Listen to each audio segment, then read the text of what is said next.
Bueno, hoy tenemos un invitado nuevo, interesante. Siempre estamos buscando personas interesantes. Henry Constantin, ¿no? Bloguero independiente, dice aquí, periodista de Camagüey, integrante del grupo de estudiantes Somos un Pueblo, que estudia en el Miami-Dade College actualmente, ¿no? Gracias por la invitación, sí. Gracias. Llevas, ¿qué? 4 meses. 4 meses y un poco más. Y un poquito más. ¿Y vas a regresar a Cuba? Claro. Claro. Bueno, tú dices claro. En una época la respuesta no era claro. ¿Vas a regresar a Cuba? La gente decía, no, por tu madre. ¿Qué ha cambiado? Todavía en general es para decir no por tu madre. Pasa que yo tengo que regresar porque siento que tengo que cambiar ese no por tu madre por un sí quiero regresar rápido a Cuba. Soy de los que quieren cambiarlo. ¿Tú tienes esperanza de que haya un cambio en lo que nos queda de vida? Por supuesto. ¿De verdad? Y puede ocurrir en cualquier momento. Me vas a tener que convencer, no sé si en el programa alcanza el tiempo. Y tenemos a Armando de Armas, que forma parte de la casa. No te voy a decir invitado nuevo, invitado viejo, porque entonces estamos en problemas. Estamos falseando. ¿No te sorprende el optimismo? A mí me ha llamado la atención eso. En el año que lleva este programa, las personas que están llegando de Cuba, todos quieren regresar y todos tienen esperanza de colaborar a un cambio. Eso en sí mismo es un cambio. Yo creo que sí. Yo creo que lo que, digamos, una de las cosas que ha mantenido a la dictadura durante tanto tiempo, amén de la represión puntual y sangrienta cuando tiene que serlo, es precisamente que el régimen se encargó desde el principio de matar la esperanza de la posibilidad de cambio en la isla. Y recuerdo que cuando uno se metía en oposición al gobierno, lo primero que te decía la gente es que uno estaba loco. Sí. Ah, este está loco. Sí. Está loco.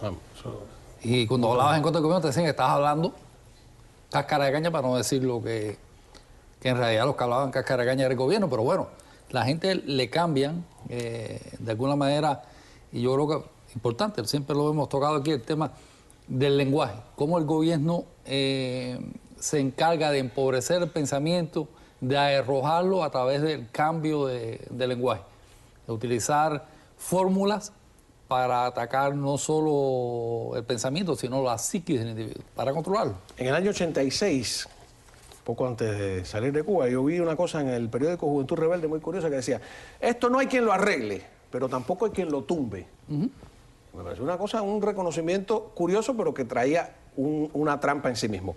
Antes de hablar un poquito más con Henry, vamos a ver un primer video de esta mujer que recoge latas para venderlas y recibe una pensión del gobierno, veremos de cuánto. Me recojo laticas para venderla, para poder comer. She can wholesale them by weight. ¿Cuánto gana con un saco de latas? De lata.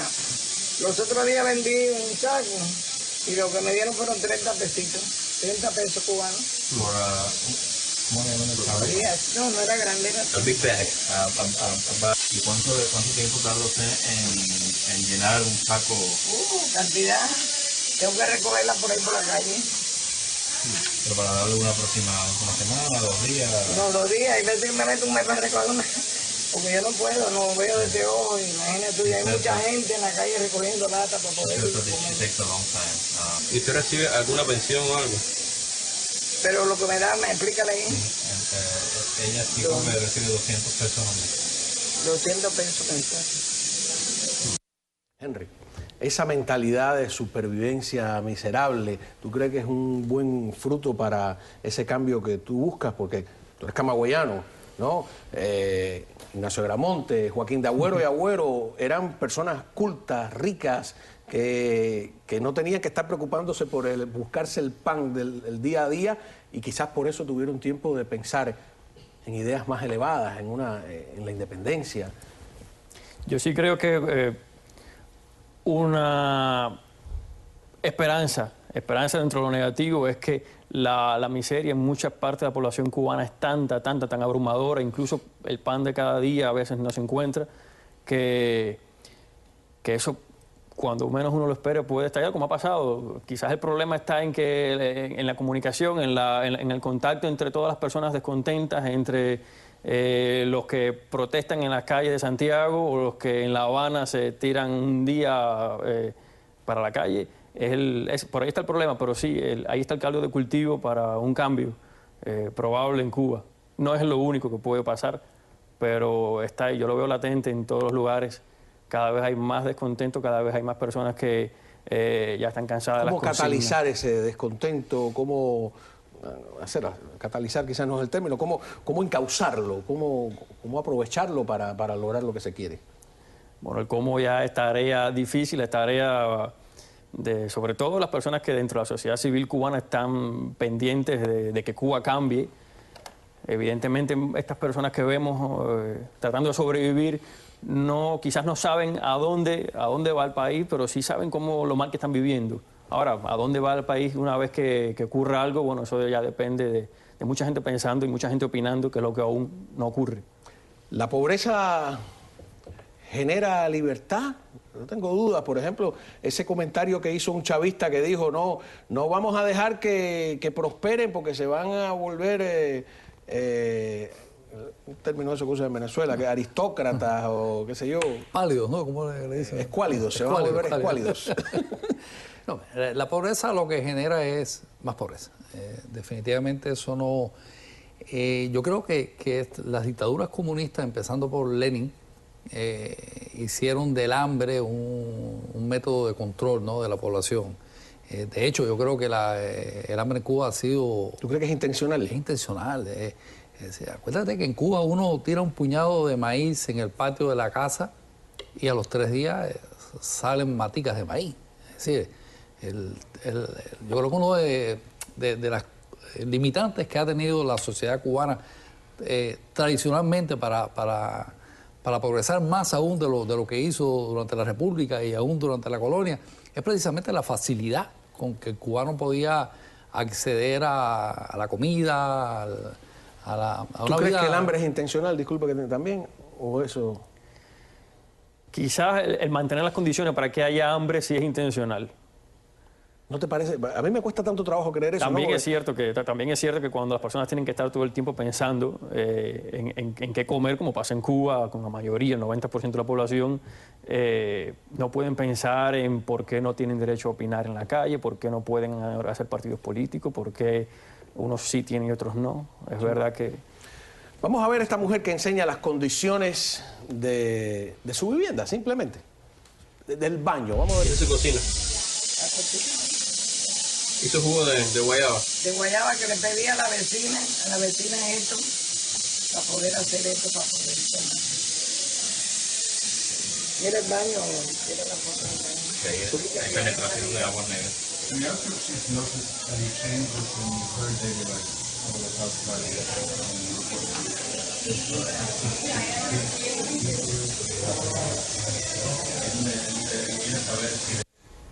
¿Cómo se puede hablar de potencia médica cuando la salud pública empieza por ahí?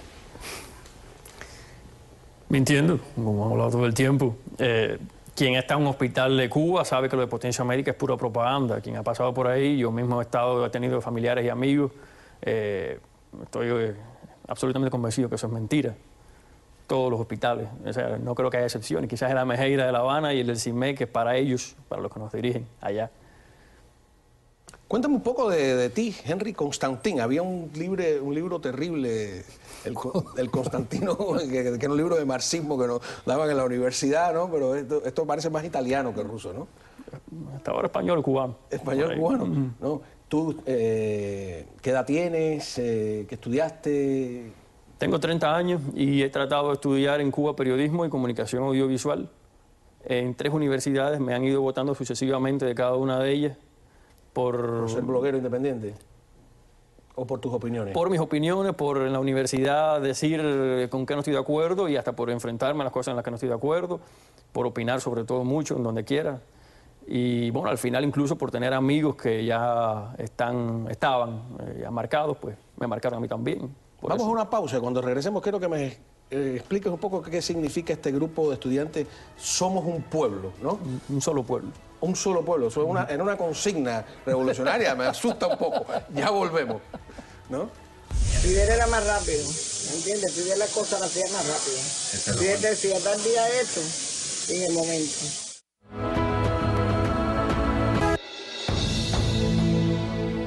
Estoy hundiendo aquí. Bueno, Henry, mi memoria ya me traiciona, ¿no? Somos de Cabinda hasta Cunene un solo pueblo, era una canción que pusieron de moda en Cuba, no sé quién rayo la cantaba, no me acuerdo, sobre el tema de Angola, ¿no? Somos un solo pueblo. ¿Qué es?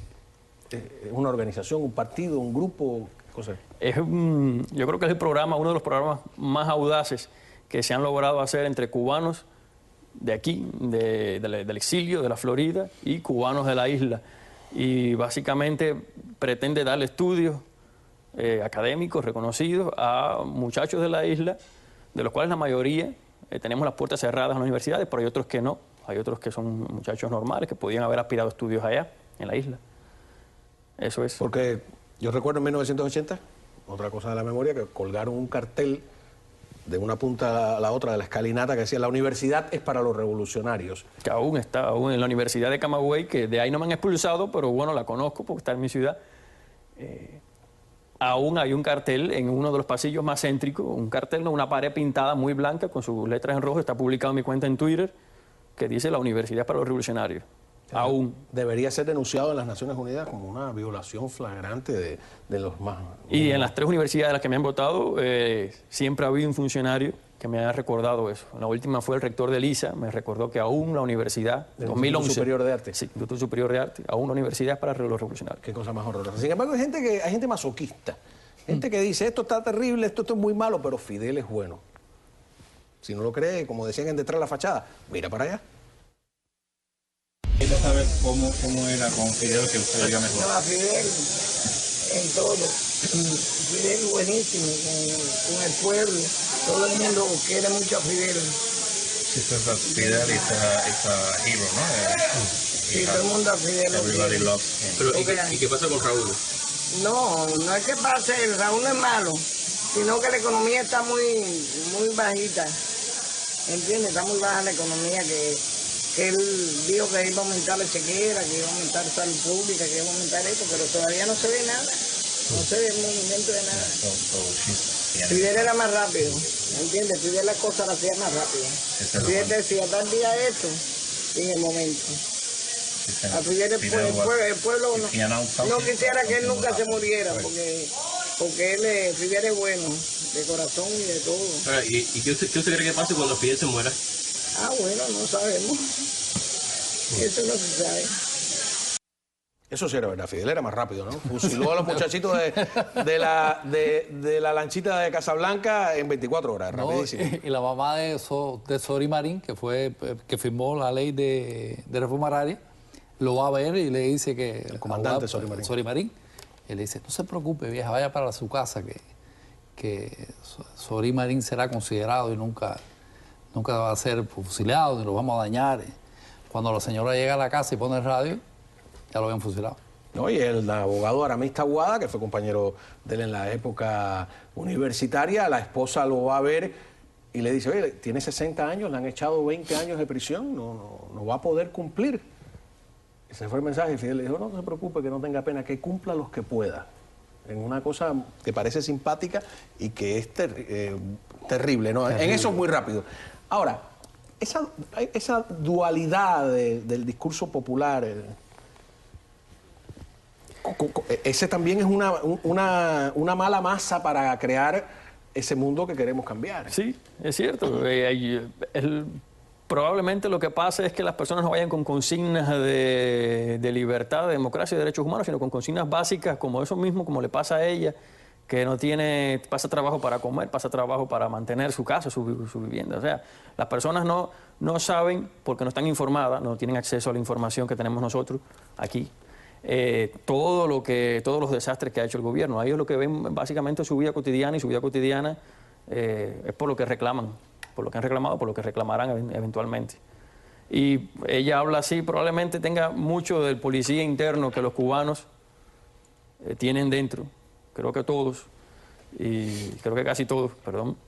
Y es otro de las cosas que están muriendo en Cuba. Cada vez el policía interno ese que hace a la gente tener miedo al expresarse frente a una cámara o al conversar con una persona que no es de su familia está más reducido, más escaso. Es otra de las cosas que me da esperanza, ¿no? Hay muchas pruebas de eso. Cuando tú hablas de esa esperanza, O sea que a lo mejor es una bobería, me pregunta, ¿no? Pero de qué tiempo estamos hablando? ¿5, 10, 15 No, no, años? ya eso no, eso puede ocurrir. Esto es en el mundo de la bola de cristal. En Cuba hay condiciones para que Cuba cambie. No totalmente, pero por lo menos lo esencial para empezar en un día o si no nos da la gana en 10 años, 20 años.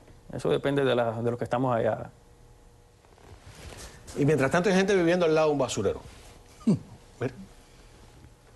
Hay personas que hay niños, hay personas que son asmáticas, ¿entiendes? Que si le afectan el olor ese tan desagradable, el basurero. Estamos en Tarará, ahí hay chinos, ¿entiendes? Hay niños ahí asmáticos, hay una escuela de asmáticos ahí también, y todo ese humo cuando quema, toda la peste esa, todo eso va para allá. Mi hijo vive ahí hace 50, vino de 1 año para acá, y tiene 50 años. Jamás en la vida eso fue para lo que cogieron ellos. Yo he llamado al consejo, llamado al partido, llamado a comunales. Ya a mí no me queda lugar en este país donde lo único que decir, voy a la mesa redonda donde está Rani, donde está el ID, a hablar con este problema que está sucediendo aquí. A ver qué respuesta nos dan a nosotros aquí. Esta no se han quejado millones de personas, pero el basurero está ahí mismo. Dice que lo van a cerrar, dice que no, pero está ahí mismo. Y cada día botan más y más y más y más. Toda la basura de La Habana del Este, completa, la botan ahí. ¿Entiendes? Entonces a veces no tienen petróleo para el bulldog y eso, y entonces la basura llega casi a la calle. Una de las señoras está delirando, como deliro yo, que he dicho aquí 20 veces que quiero ir también a la mesa redonda a hablar. Como bloguero independiente, ¿qué te parece el periódico digital de Yoani? Excelente, tiene una imagen muy fresca y tiene un porvenir difícil dentro de la isla. Ya vimos que empezó con censura tecnológica, con trampas para que no llegaran los cubanos, pero es otra de las piezas que se incorpora al rompecabezas de hacernos más libres a la hora de expresarnos, de comunicarnos en Cuba. ¿Cómo se llama tu blog? Reportes de Viaje. Reportes de Viaje. Está en Voces Cubanas también, o sea, surgió gracias también a la ayuda de Giovanni. ¿Tú eres una de las personas que de alguna manera Yoani formó o ya tú venías por otras vías? Porque Yoani que ha ido a las provincias, que ha enseñado técnicas. El mundo de Internet, el utilizar Twitter, los blogs, eso evidentemente se lo debo a ella, como muchos cubanos, posiblemente casi todos los avances, los pocos que tenemos en materia de acceso a Internet en Cuba, se los debemos al esfuerzo, a la terquedad positiva de esta constancia, ¿no? Sí. De Yoani. De Yoani allá en La Habana, empujando esa pared. ¿Por qué el nombre del blog tuyo? El mío, porque me gusta viajar. Y cuando uno tiene las paredes muy limitadas, como estaban en Cuba antes de la apertura de los viajes, pues viajaba mucho dentro de la isla, en montes, en pueblos que no conocía, en circunstancias difíciles, en cualquier medio de transporte. Y bueno, el blog está hecho de mis reportes, de mis experiencias, de mis vivencias entre todo tipo de ambientes en Cuba. Bueno, ¿qué te parece?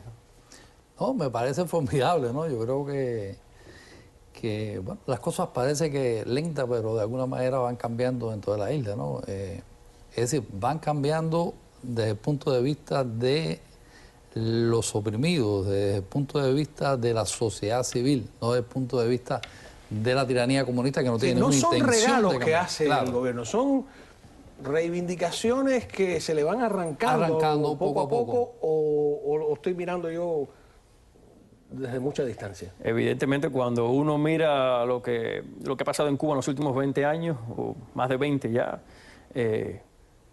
todo lo poco que los cubanos estamos experimentando, los viajes, el ligero acceso a Internet, a las tecnologías, y esto mismo que puedan existir varios medios sin que sus periodistas sean rápidamente encarcelados, ha costado muchos años de personas en las cárceles que lo han estado pidiendo, lo han estado defendiendo con su libertad, hasta con su vida. Ha costado vidas también. Y nada que ver con regalos, creo que son los pequeños pelos que les vamos quitando al lobo poco a poco. Sí, 20 años. 20 años se cumplen ahora del hundimiento del remolcador 13 de marzo. Hoy vi un reportaje donde una sola persona perdió 17 familiares ahí en ese día del remolcador. Y me asombra que hablo con muchos jóvenes y no tan jóvenes recién salidos de Cuba que me dicen, yo no sabía que eso había pasado, ¿no? Entonces, todavía queda... Eso es tremendo. Y hay generaciones, por ejemplo, que no saben lo que ocurrió en el Mariel. Pues hace 35 años. Hace 35 años. Pero no es tanto... Tenemos que recordarlo. Hay que recordarlo constantemente porque la dictadura se ha encargado de no... Por supuesto que eso no se conozca. Y... No solo borrar el pasado, es como un borrador que van sucediendo las cosas y las va borrando al momento. Y es curioso, hay gente que, por ejemplo, no es el caso porque lo acaba de mencionar, gente que empieza la oposición, que se conocen ahora y desconocen todo el pasado de oposición que ha habido. A todos nos ha sucedido, ¿no?